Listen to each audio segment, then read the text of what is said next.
Andrew, a longtime channel supporter, has the question. I was thinking of dealing with hop creep by mashing higher to hit my intended final gravity after the creep. Do you think that's going to work? So I've heard this approach taken before, of either through mashing process or through grist build, creating a more dexterous wort in order to hit the original or the final gravity or final density that you want to be hitting with that beer. Can you talk us around that point? What works, Yeah. what doesn't, a little bit? I will say when I was at my last brewery, we did this. We tried.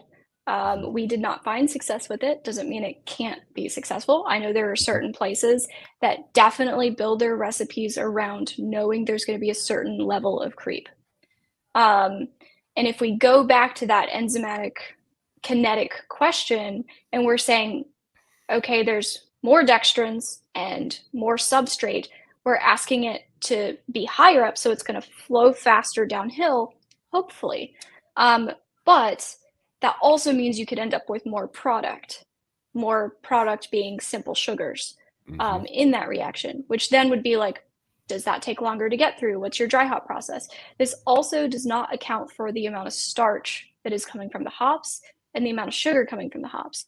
This is only attributing hop creep to the dextrins from the wort and the enzymes in the hops, which is the classical way of thinking about it, but it's not taking into account that the sugar aspect of the hops. And so Mhm. you might be able to finagle it where you finish slightly higher, but I would be shocked if you didn't randomly dry hop one day and then suddenly be like, oh no, I didn't only increase by 2% ABV. I now Mhm. increased 4 this time. What Mhm. happened? Mhm. Mhm. The hops are a bigger contributor than we know. So Mhm. I think it's really hard to start that early in the process and make huge changes in the hop creep.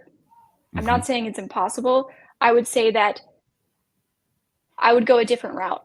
Like I think it's a bit difficult and I don't think it's exact. And I think that you get a different malt this time, you're gonna have different dextrin content.